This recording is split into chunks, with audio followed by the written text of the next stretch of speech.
Welcome to It Can Get Better Than This. I'm Heather Hodge. And I'm Dr. Cindy Byler. And today we are starting episode 2 of season 2. Yay. And we're going to call it Coping Mechanisms. That's a very original title. So it's important to talk about coping mechanisms because they are strategies that people use to deal with challenging situations. So coping mechanisms can be useful for all sorts of things. If you struggle with a mental health disorder such as bipolar or ADHD or PTSD, OCD, coping mechanisms can help you get through the tough moments of those. They're good for things like grief or financial distress or familial distress, relationships, not going a certain way. They're very useful in dealing with uncomfortable situations. Yeah. So we're going to talk about several different coping mechanisms that you can use. So I have a lot of these. I got diagnosed with PTSD a few years ago, and the psychiatrist that I had helped me find a bunch, and I found a bunch on Pinterest too, because that was really big when I got diagnosed. So one of them is grounding. There are several different ways that you can ground. For one, you can stand up and put your hands against the wall to give yourself a feeling, like a physical feeling of steadiness when you feel off or you feel like you're not connected to the earth anymore. Right. Yeah. Another one that's really useful is the 5, 4, 3, 2, 1 method. You can do 5 things you see, 4 things you feel, 3 things you hear, 2 things you smell, and 1 thing you taste. Or you could name 5 red things, 4 orange things, 3 yellow things, 2 green things, and 1 blue thing in the room. And you repeat those same things over and over again until you have a feeling of steadiness. There are a few more. Okay, one of the things that you can do is self-talk. Yeah, that's a good one. And we all have self-talk either in our heads or out loud. I've had people tell me, I don't do that. But if you pay attention or if you ask your spouse or somebody that lives with you, you might not realize that you are talking to yourself either verbally out loud or in your head. So things that help are to not call yourself names and to put yourself down, but to change your self-talk to positive self-talk. You can encourage yourself even if you don't completely believe everything that you're saying to yourself. You can say things that are encouraging, like you would say to a friend. That's one thing I've always told people is pretend like you're talking to a friend. Would you ever talk to a friend like this? Yeah. If you do, then those are other issues. Right. Saying things like, you can do hard things. You are capable. You're strong. You're not doing this alone. Right. You deserve to rest is one thing that a lot of people have a hard time with, is feeling really guilty about resting, and then the next temptation is to spiral downward into your phone. Right. Yes. Yeah. One of the things to do is to keep away from your phone for coping mechanism. It feels like you're helping yourself, but you're really not. You're creating more chemicals in your brain that are healthy, but not in the doses that you're getting from your phone. It also helps you kind of dissociate more and disconnect more. And coping mechanisms are helping you ground and become part of life better. To reconnect. Yeah. Yes. Another technique, a coping mechanism, is to do deep breathing. And what that does is that it calms the adrenaline down that's coursing through your body, and it helps your physical symptoms calm down. When you do that, you help your brain in multiple ways. The best way is that you change the flooding of chemicals so that they're not all going mostly to your limbic system and your R complex, which is your emotional system, and your fight, no, I can't say it. Fight, flight, freeze, or fawn, your instinctual. You want them to also, those chemicals in your brain also go to your prefrontal cortex, where you have logic, reason, and thinking. Right. So the deep breathing helps you to calm your body so you can feel and think at the same time. And that's very important in many situations. A lot of times walking, exercising, playing sports, things like that, getting your body up and moving can help. Random dance parties can help. Yes. Walking will also help you with refocusing your brain, because as your feet are going left, right, your brain is doing the same thing. There's a technique that we use called EMDR for PTSD clients and clients that are facing traumatic memories and dealing with the emotions and bringing the memories, processing the memories differently. You can do that while you're talking with a friend or thinking through something as well. It helps the left, right pattern, helps your brain to process things better. That's really cool. So it Yeah. helps on a neurological level. Yes. That's Isn't really that cool? You can also use words to that you use over and over again to remind yourself, oh, I'm spiraling again, or oh no, it's feeling like I'm shutting down or I'm dissociating again. Some people will say like Selah, which means to pause. Oh, that's a good one. Yeah. Or if you want to be funny, you can say interrupting cow, like the knock knock joke. What is the knock-knock joke? No, I don't want to do it.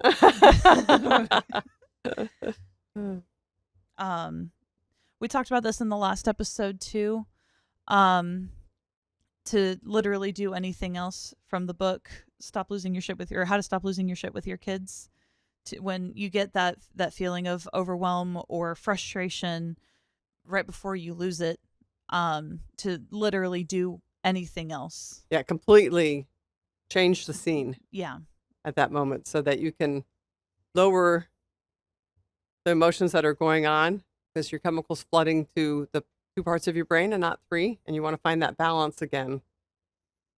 So that is a great way to do that. Also thinking about, why am I feeling this way? Mm-hmm. That'll do the same thing as the deep breathing, and maybe doing some deep breathing and then start thinking about, why am I feeling this way, will also help you start using the prefrontal cortex so that you can use reason and logic while you're processing the emotion. Why am I feeling this way? What happened? It also helps to know what's triggered something that's causing the flood of emotion. Yeah. So that you can be aware of it for the next time. And you can't always stop the flood of emotion, but you can have coping mechanisms, strategies in place to calm down as quickly as possible when something like that happens. Like, is there a trigger in play? Did I just hear a big thunder? Or we live near a military base, so we constantly hear their artillery when they're doing maneuvers and practicing. Does this sound like that trigger something, especially if I was a soldier or in the military in some way? Or did something someone say trigger my defenses? And yes, like, am I actually being attacked right now? Do I need to feel as defensive as I feel right now? Right. Yeah, because sometimes somebody says something that reminds you of, say, your mom or your dad or a teacher when you were a child. Yeah. But the person that's saying it to you did not mean the same thing that your parent said. And you're also older, so it doesn't need to affect you the same way, because you're not a child that's more vulnerable. You're an adult at this point. Right. You can also use the strategy that you talked about in the last episode about skipping the song. Yeah. If you're like me and you like to skip the song halfway through when you're listening to music. That drives me crazy. Yeah, sorry. Your father does that too. I just get tired of it. But if you get tired of the song playing over and over in your head, you can think through hitting the skip button and telling, nope, I'm hitting the skip button on this. I don't want to deal with this anymore. Or this is not true, or this is not what's actually happening. I'm hitting the skip button. I'm going to think about something else now. Yeah, that's good. Another thing that you can do is what they do it's in the book Mockingjay by Suzanne Collins, the third Hunger Games book. One of the characters goes through a tremendous amount of torturing and trauma, and the way that he works through it is they play real or not real. So you get those thoughts out loud. Oh, that's good. Like, okay, so in my head, you're telling me that I'm stupid, real or not real. And they tell you, no, of course I don't think you're stupid. But to be able to play that without judgment, without, how could you ever think that, to just like get yourself back into a headspace of, okay, I need to get outside of myself and back into reality here. That's good. That's really good. Another thing you can do is give yourself a time. Yeah. So I'm going to worry about this problem or try to figure this situation out right. And these, or I'm going to give myself some time to cry and grieve within this amount of time, 15 minutes, 30 minutes, 5 minutes, whatever is necessary. And then, and then I'm going to walk away from it and compartmentalize it, close that door in that room in my head for a while. And focus on something Yep. else. And go to Yeah. do something else and completely keep that encapsulated so that you're giving those emotions time to process and come out. So you're not shutting them all down all the time, but so that you don't dwell on it forever. And that takes, or not forever, but all the time. And that takes practice to develop that skill. I did that a lot in college. I had a couple of every set design type of class that I had, anything that had to do with tech. I was a theater graduate. Every tech class that I had to cry at least one time, or for one, I guess one type of thing that we were working on. So if it was sound design, there was one project that would make me cry over and over, and it was because it was building my confidence and my self-esteem up and Okay. making me realize I could do things that were not ever in my wheelhouse before. But I would schedule time because the upstairs of our library was completely quiet. There was almost never anybody upstairs for very long. So Mhm. I would schedule 15 minutes upstairs to cry. That's And good. of course, you don't put the timer on in the library where it will sound, you can make Right. it silent. But when the 15 minutes was up, I had to pull myself together and say, okay, I'm done now. Like, we have to get back to work. Right. But it gave you Well, that time to, because crying releases yeah. the emotion for you and releases that buildup and that stress. So that And was a good technique. in a great space because it was quiet and nobody ever caught me crying. So that was really That's nice. good. If you cry anywhere else, someone's going to Mm. ask you what's wrong. It makes it worse, throws your timeline off. Right. So That's your get somewhere timeline really off. quiet if you can Right. find Right. it. But that would help me, especially in college. That was very helpful if I was going through something awful. And I Yeah. went through a lot of really rough stuff in college. Yeah. College can be rough. And Right. yeah, scheduling, like literally scheduling time to cry. It sounds so silly, and um it's really not. It But helps a lot. It's right. very And for some helpful. people, they will just keep pushing it down and pushing it down, which does not help because it comes out in other ways Yeah. at the wrong time with the wrong person and not in the way that you had hoped. And then you But- can get fired or, yeah, or expelled from school or, or you Or lose your just- friends. right. Yeah. Have difficulty in relationships. So it helps to make a list of coping mechanisms ahead of time and have it where you can find it easily, just like where you have it on your, what I talked about in the last episode, where you have things that interrupt your neural pathways. Have it where you can get to it, like on your phone, or have it in a slip of paper in your wallet or your backpack or your purse or something that's with you all the time while you're developing them so that your brain gets used to using them. And after a while, you won't have to think about the coping mechanism. You will automatically just start working in that coping mechanism. You can put it as I've put it as the wallpaper on my phone before. That's a great idea. I didn't even think about that. That's a great idea. Yeah, I would screenshot. I had a list of, because my problem used to be anger, Hmm. and I had a list of things that you can say to yourself, not affirmations, but things that you can tell yourself while you're angry. Like, if the other person wants to go off, that's their business. I'm the only one that can make me mad or keep me calm. Hmm. Or I'm angry, so I must have felt threatened in some sort of way. Am I actually threatened here or not? That's And good. I screenshot that and made it the wallpaper on my phone so that every time it happened, I could pull it up, look at it, get back into my head, and put it away. Yeah, that's a great idea. Unless you have other people looking at your phone. But then you can teach them, well, this is what I use for these kind of situations to Yeah. help me deal with things. And if you really don't want to talk about it, you just tell them, mind your business. Just mind your business already. It also might help to tell a friend or your partner.